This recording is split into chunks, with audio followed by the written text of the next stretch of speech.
Assalamualaikum warahmatullahi wabarakatuh. Selamat datang kami ucapkan kepada para siswa kelas 10 di channel Guru Muda.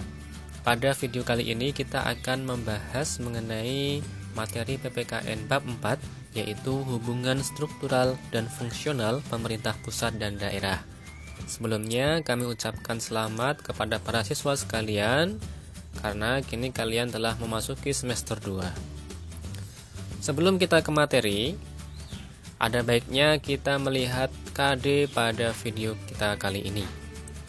Bisa kalian baca sendiri, ada 4 KD, sedangkan untuk indikator pencapaian kompetensi, diharapkan setelah kalian mengikuti pembelajaran hari ini, kalian bisa menganalisis desentralisasi atau otonomi daerah dalam konteks Negara Kesatuan Republik Indonesia. Itulah tadi indikator pencapaian kompetensi dan KD pada video kali ini. Kita akan masuk ke materi. Yang pertama yaitu desentralisasi atau otonomi daerah dalam konteks Negara Kesatuan Republik Indonesia. Yang pertama, desentralisasi. Desentralisasi pada dasarnya adalah suatu proses penyerahan sebagian wewenang dan tanggung jawab dari urusan yang semula adalah urusan pemerintah pusat kepada badan-badan atau lembaga-lembaga pemerintah daerah. Tujuannya adalah agar urusan-urusan dapat beralih kepada daerah dan menjadi wewenang serta tanggung jawab pemerintah daerah. Itulah pengertian dari desentralisasi. Kemudian yang kedua, otonomi daerah. Otonomi daerah adalah keleluasaan dalam bentuk hak dan wewenang serta kewajiban dan tanggung jawab badan pemerintah daerah untuk mengatur dan mengurus rumah tangganya sesuai keadaan dan kemampuan daerahnya sebagai manifestasi dari desentralisasi. Jadi, otonomi daerah ini merupakan perwujudan atau manifestasi dari desentralisasi.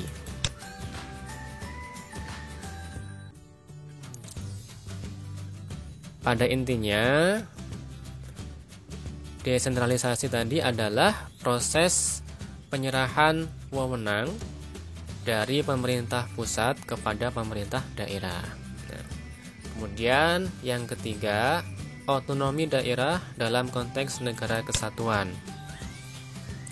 Negara Republik Indonesia sebagai negara kesatuan menganut asas desentralisasi dalam penyelenggaraan pemerintahan dengan memberikan kesempatan dan keleluasaan kepada daerah untuk menyelenggarakan otonomi daerah.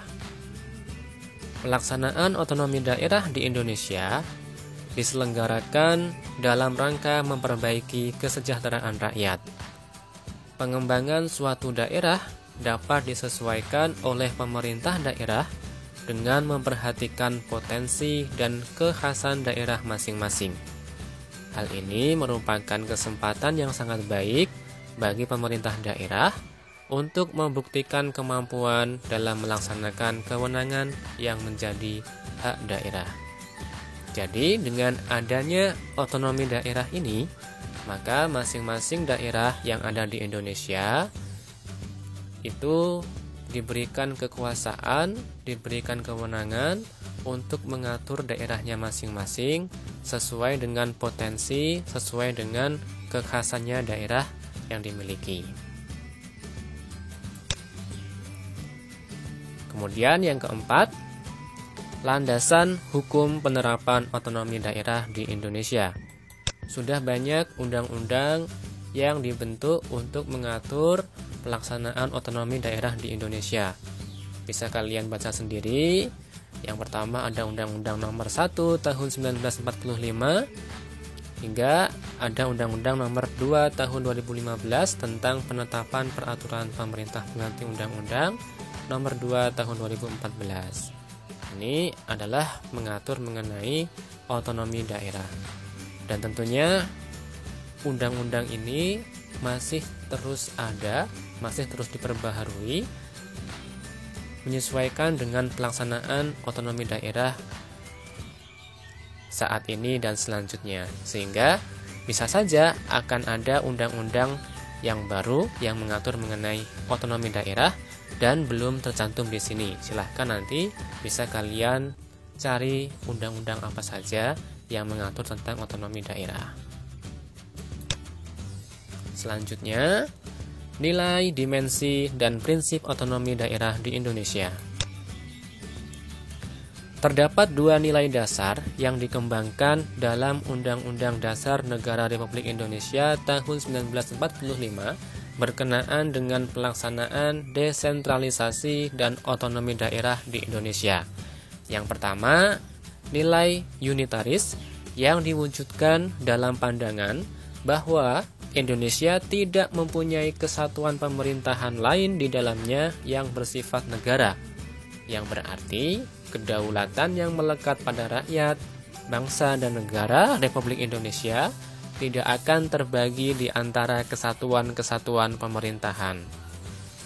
Yang kedua, nilai dasar desentralisasi teritorial yang bersumber dari isi dan jiwa pasal 18 Undang-Undang Dasar 1945. Berdasarkan nilai ini, pemerintah diwajibkan untuk melaksanakan politik desentralisasi dan dekonsentrasi di bidang ketatanegaraan. Itulah dua nilai dasar dari pelaksanaan desentralisasi. Kemudian selanjutnya, dimensi otonomi daerah.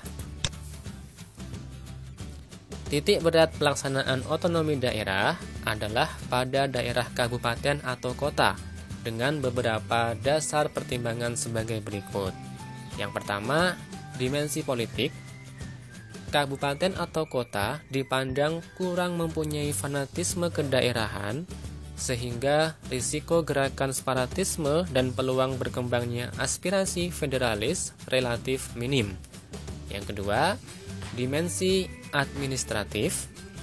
Penyelenggaraan pemerintahan dan pelayanan kepada masyarakat relatif dapat lebih efektif, sehingga warga negara yang ingin mengatur atau membuat sesuatu surat administrasi tidak perlu jauh-jauh ke pemerintah pusat, namun bisa melalui pemerintah daerah, kabupaten atau kota masing-masing.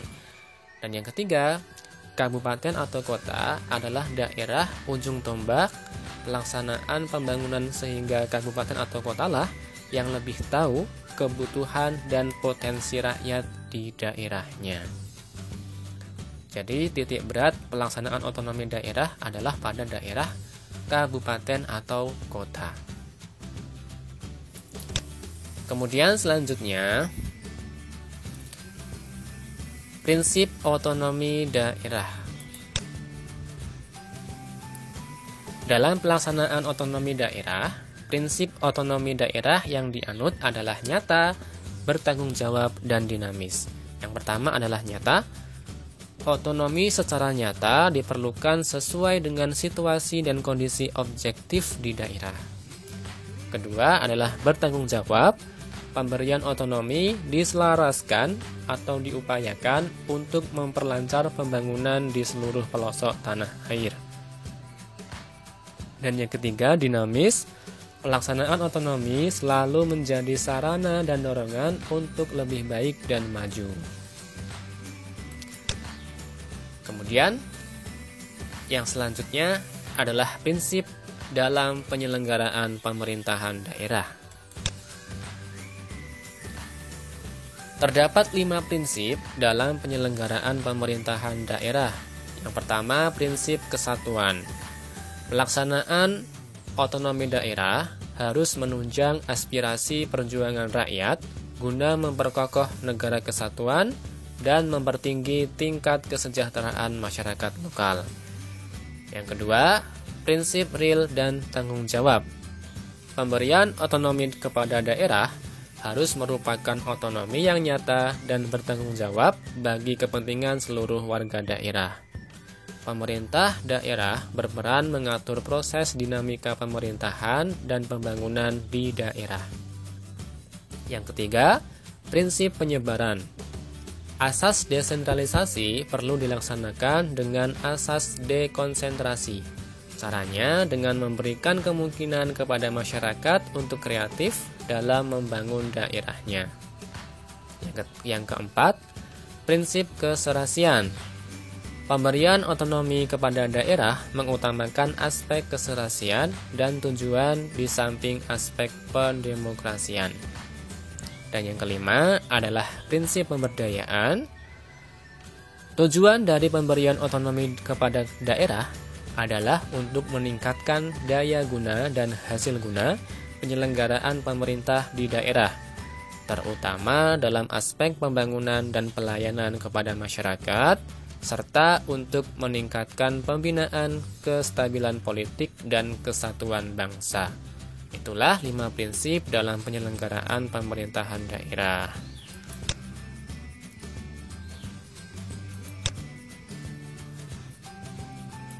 Itu saja untuk materi kita kali ini, membahas subbab A, desentralisasi atau otonomi daerah dalam konteks Negara Kesatuan Republik Indonesia. Untuk subbab yang berikutnya akan kita bahas pada video selanjutnya. Jika ada pertanyaan, silahkan didiskusikan dalam forum kelas masing-masing. Semoga bermanfaat. Wassalamualaikum warahmatullahi wabarakatuh.